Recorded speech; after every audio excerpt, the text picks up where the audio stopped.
કેમ છો વિદ્યાર્થી મિત્રો? મજામાં? જય શ્રી કૃષ્ણ. આજે આપણે સ્ટાન્ડર્ડ 7 વિજ્ઞાન અને ટેકનોલોજી ચેપ્ટર 10 સજીવોમાં શ્વસન.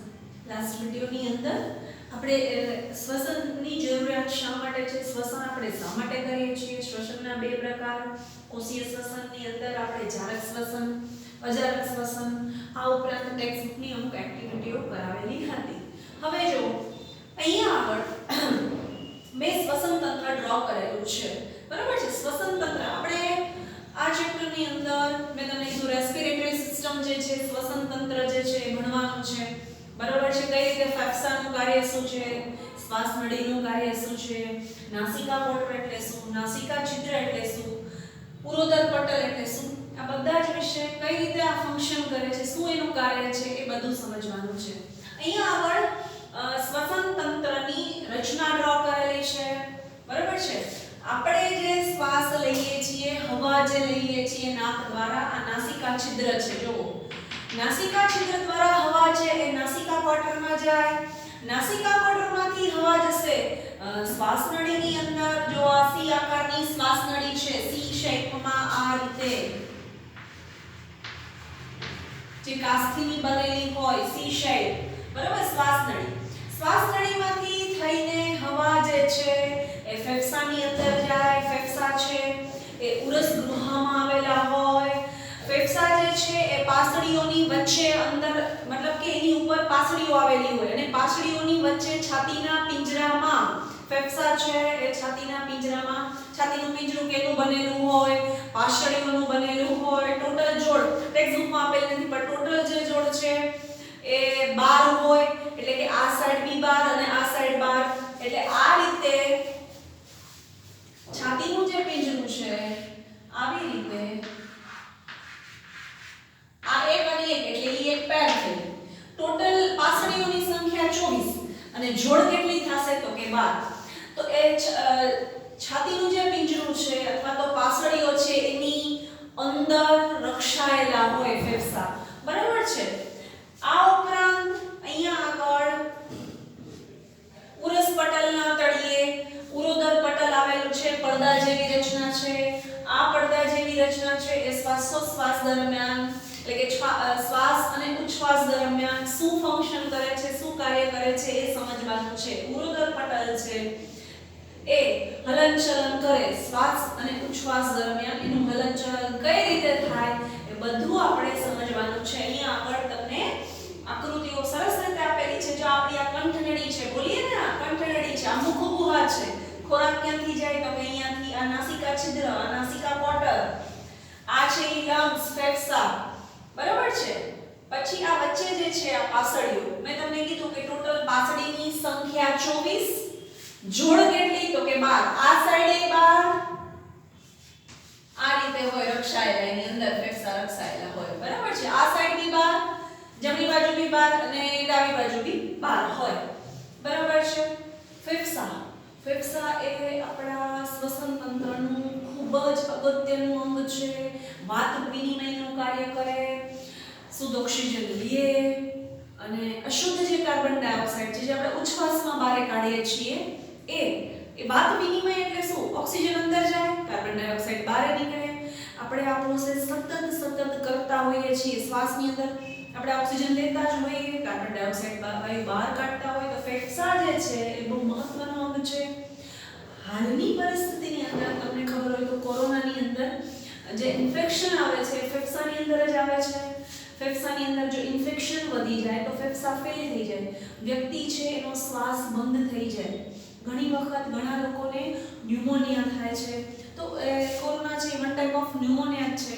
તો ન્યુમોનિયાની અંદર જ્યારે હાઈ ન્યુમોનિયા હોય, ફેફસાની આજુબાજુ એકદમ કફ ભરાઈ જાય. તમે લોકોને શરદી થાય ત્યારે ઘણીવાર છાતીમાં કફ ભરાઈ જાય.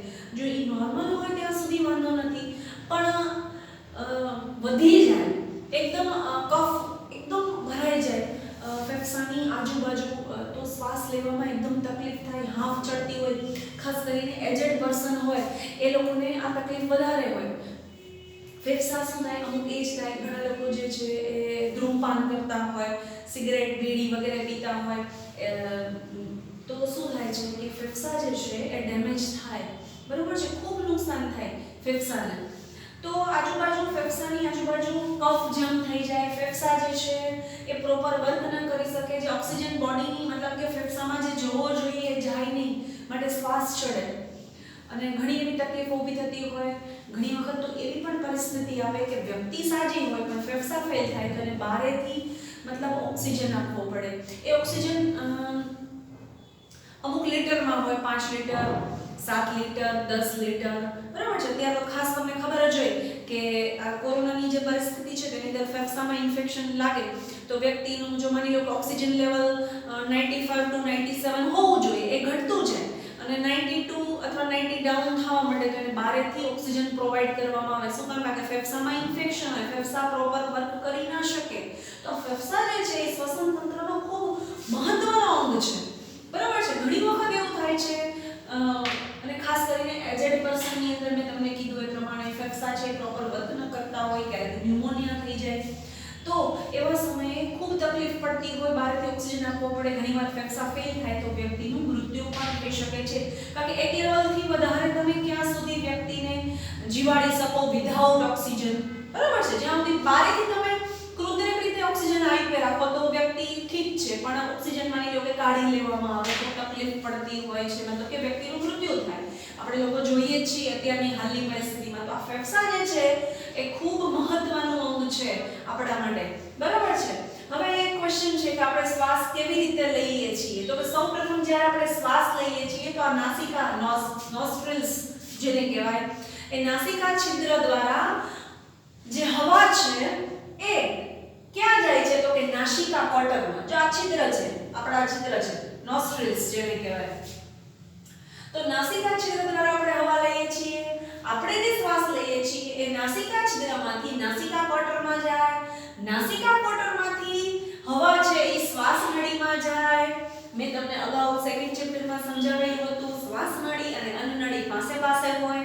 આપણે ઘણીવાર ખાતી વખતે બોલ કરતા હોઈએ તો ઘણીવાર ઉધરસ એટકી આવે છે તો શું થાય છે ઘણીવાર જે ખોરાક છે એ અહીંયા જવાની બદલે વચ્ચે જે મેં તમને સમજાવેલું હતું કે બે નળીઓ છે એકદમ પાસે હોય વચ્ચે વાલ હોય તો અહીંયા જવાની બદલે અહીંયા તો ઉતરાઈ જાય. આપણે ઘણીવાર ખબર છે નાકમાંથી પાણી પણ જમતા નીકળવા માંડતું હોય છે. ઘણીવાર એવું થતું હોય કારણ કે અન્ન નળી અને શ્વાસ નળી એકદમ પાસે પાસે છે. આવું આપણે સેકન્ડ ચેપ્ટરમાં સમજાવેલું હતું. હવે શું થાય છે કે આ નાસિકા કોટરમાં જાય. હવે નાસિકા કોટરમાંથી હવા શ્વાસ નળી દ્વારા ફેફસામાં જાય છે. ફેફસાની અંદર આ રીતે જાળા જેવી રચના હોય, બરાબર છે. ફેફસા છે એ વાદળી મતલબ કે સ્પંજ જેટલા સોફ્ટ હોય છે, બરાબર છે.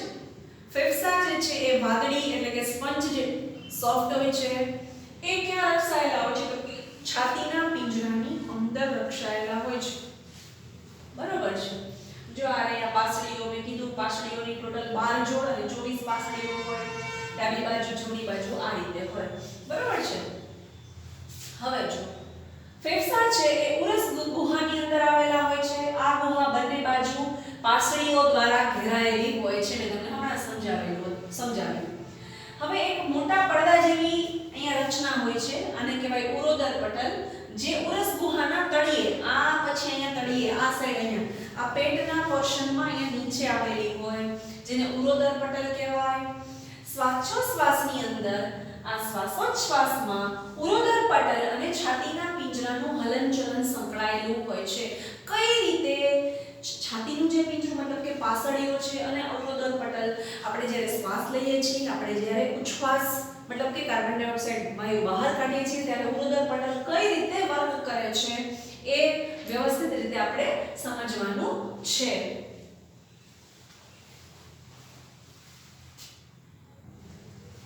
અહીંયા આગળ મનુષ્યમાં શ્વાસોચ્છ્વાસની પ્રક્રિયા વિશે સમજવાનું છે, કઈ રીતે શ્વાસ અને ઉચ્છ્વાસની પ્રક્રિયા થાય છે. હવે અહીંયા આગળ બે આકૃતિઓ આપેલી છે, તમે જોઈ શકો છો. પહેલી આકૃતિની અંદર જ્યારે હવા ફેફસામાં દાખલ થાય છે ત્યારની કન્ડિશન અને હવા જ્યારે ફેફસામાંથી બહાર જાય છે ઉચ્છ્વાસ, આ શ્વાસની કન્ડિશન છે, આ બતાવેલી છે ઉચ્છ્વાસની કન્ડિશન. કઈ રીતે? અહીંયા આગળ આ હલનચલન દરમિયાન શ્વાસ અને ઉચ્છ્વાસના હલનચલન દરમિયાન જે પાસળીઓ છે અને ઉરોદર પટલ છે કઈ રીતે કાર્ય કરે છે સમજવાનું છે. હવે આપણે લઈએ શ્વાસ પછી તમને ઘણીવાર ને મેડમ ઉરસ ગુહામાં રક્ષાયેલા હોય. વોટ ઇઝ ઉરસ ગુહા? તો ઈ છે છાતી. બરાબર છે. હવે જો શ્વાસ દરમિયાન પાસળી ઉપર તરફ અને બહાર તરફ નીકળે છે. બરાબર છે. આ પાસળીઓ જે છે, આ પાસળીઓ છે. જો મેં તમને હમણાં જ સમજાવેલું હતું કે ફેફસા છે ઈ અંદર, એની ઉપર શું આવેલી હોય? પાસળીઓ. એની અંદર રક્ષાયેલા હોય ફેફસા. બરાબર છે. પાસળીઓની અંદર રક્ષાયેલા હોય છે. તો શ્વાસ દરમિયાન પાસળી છે એ ઉપર તરફ અને બહાર તરફ નીકળે છે અને ઉરોદર પટલ જે છે, જે અહીંયા આગળ તમે શ્વાસ લ્યો ત્યારે અહીંયા પેટ પાસે આવેલો એક પડદો છે, મતલબ કે શ્વસન તંત્રની નીચે અહીંયા એક આવેલો એક પડદો છે. શ્વાસ લ્યો, જેવો શ્વાસ લ્યો છો તો આ ઉરોદર પટલ નામનો જે પડદો છે એ નીચે તરફ આવે. ક્યાં ખસશે? નીચે તરફ. જો અહીંયા મેં એરો કરીને બતાવ્યું છે, એ ઉરોદર પટલ છે, સ્નાયુઓનો પડદો, જેને ઉરોદર પટલ કહેવાય. એ નીચે તરફ ખેંચાણ અનુભવે છે. જો અહીંયા આગળ. બરાબર છે.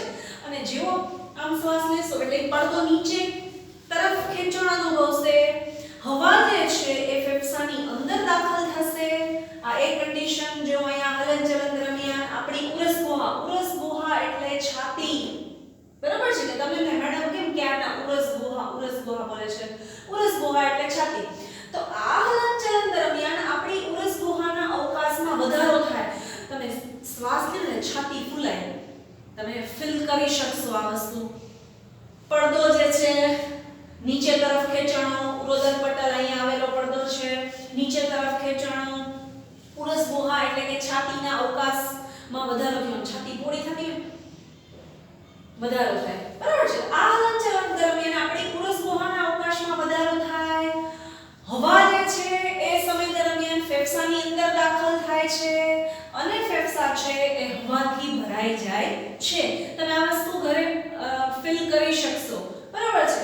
ઉચ્છ્વાસ દરમિયાન શું થાય છે? તો કે ઉચ્છ્વાસ દરમિયાન પાસળીઓ, જેવો મેં શ્વાસ લીધો, શ્વાસ બહાર કાઢ્યો, ઉચ્છ્વાસ કાઢ્યો, તો ઉચ્છ્વાસ દરમિયાન પાસળીઓ નીચેની તરફ અને અંદરની તરફ જાય અને ઉરોદર પટલ છે એ પાછો જે કન્ડિશનમાં હતો મૂળ પરિસ્થિતિમાં આવી જાય. બરાબર છે. ઉરોદર પટલ ઉપરની તરફ પાછો વયો જાય. ખેંચાણો નીચે, શ્વાસ છોડી દીધો, ઉચ્છ્વાસ બહાર કાઢ્યો, ઉરોદર પટલ છે મૂળ કન્ડિશનમાં આવી જશે. બરાબર છે. ઉરોદર પટલ ઉપર તરફ જે કન્ડિશનમાં છે એ મૂળ સ્થાન ઉપર આવી જાય. આથી ઉરસ ગુહાનું કદ ઘટે. ઉરસ ગુહા એટલે છાતીનું કદ ઘટી જાય. ફૂલાવો છાતી, આમ શ્વાસ લ્યો, છાતીનું કદ વધે. બરાબર છે. ઉરસ ગુહા જેને કહીએ. ઉચ્છ્વાસ દરમિયાન ઉરસ ગુહાનું કદ ઘટે છે અને હવા ફેફસામાંથી બહાર નીકળે છે. બરાબર. હવા ફેફસામાંથી બહાર નીકળે છે. આ હલનચલન આપણા શરીરમાં ખૂબ તમે સરળતાથી અનુભવી શકો છો. બરાબર છે. આ કન્ડિશન જે છે, મૂવમેન્ટ છે, એ તમે એકદમ ઈઝીલી અનુભવી શકશો. બરાબર છે. તો આ શ્વાસ ઉચ્છ્વાસની જે ક્રિયા છે, રેસ્પિરેશન જે છે એ કન્ટિન્યુ ચાલુ જ રહેતું હોય છે બોડીની અંદર. બરાબર છે.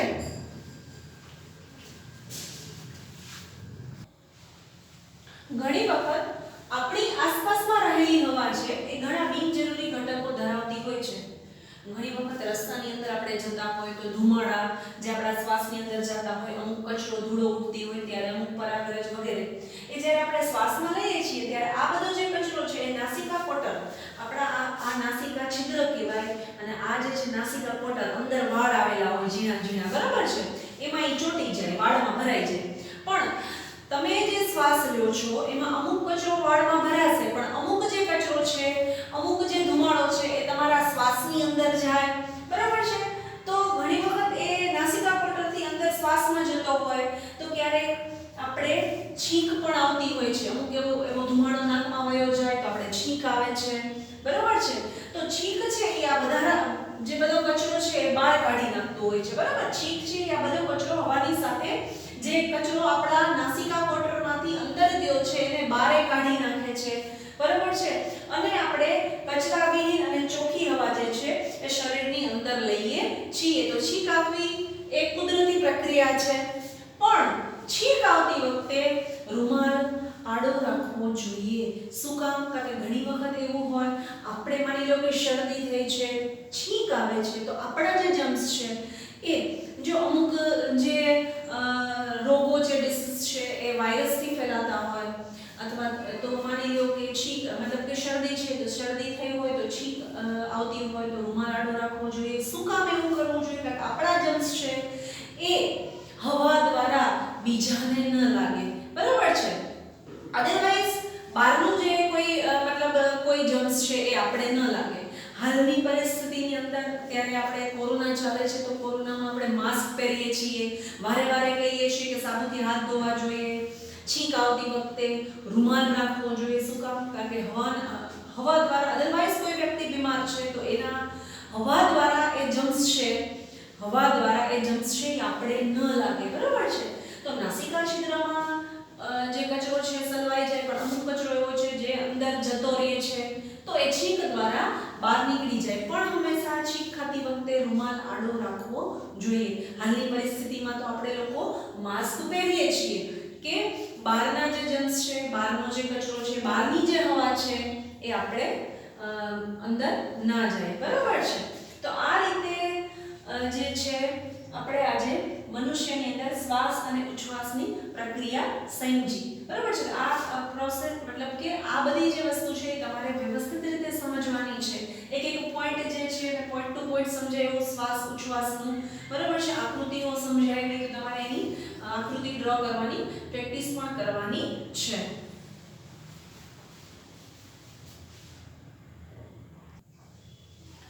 એક્ટિવિટી 10.4 માં શ્વાસોચ્છ્વાસ દરમિયાન ઉરસ ગુહા એટલે છાતી, મેં તમને હમણાં સમજાવ્યું હતું, ના કદમાં ફેરફાર થાય છે તે સમજવું.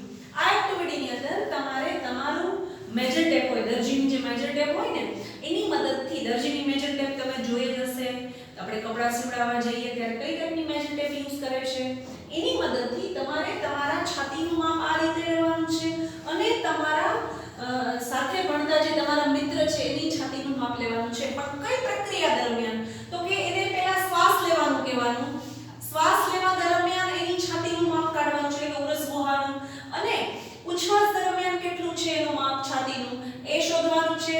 બંને વચ્ચેનો તફાવત શું છે એ પણ શોધવાનું છે. તો માની લ્યો કે આપણે સુરેશને બોલાયો, એને કીધું કે હવે તું શ્વાસ લે, એને શ્વાસ લીધો. તો આ દરમિયાન મેજર ટેપથી તમારે આ રીતે એની છાતીનું માપ લેવાનું છે. તો એ આવ્યું 50 સેન્ટીમીટર, છાતીનું માપ 50 સેન્ટીમીટર. હવે શ્વાસ છોડવાનું કહેવાનું છે, ધેટ મીન્સ ઉચ્છ્વાસ દરમિયાન એની છાતીનું માપ શું આવ્યું? તો કે 48. તો બંનેના માપનો જે તફાવત છે, બાદબાકી જેને કહેવાય ડિફરન્સ છે, કેટલો આવ્યો? તો કે 2. 50 માંથી 48 જાય એટલે 2. એવી જ રીતે મહેશને બોલાવવામાં આવ્યો, એને પણ કીધું કે શ્વાસ લે તું, એને શ્વાસ લીધો. આપણે એની છાતીનું એટલે કે એની ઉરસ ગુહાનું મેજર ટેપથી માપવાનું કર્યું, કેટલું આવ્યું? તો કે 58. હવે ઉચ્છ્વાસ દરમિયાન જ્યારે એને શ્વાસ છોડ્યો, શ્વાસ બહાર કાઢ્યો, ત્યારનું એનું જે છાતીનું માપ કેટલા સેન્ટીમીટર આવ્યું? તો કે 54.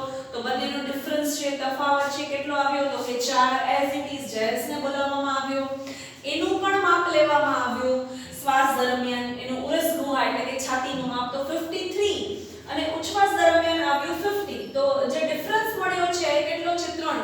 તો એનો મતલબ એમ કે આ શ્વાસ અને ઉચ્છ્વાસની ક્રિયા દરમિયાન ઉરસ ગુહા એટલે કે છાતીના કદમાં ફેરફાર થાય. કયો ફેરફાર થાય?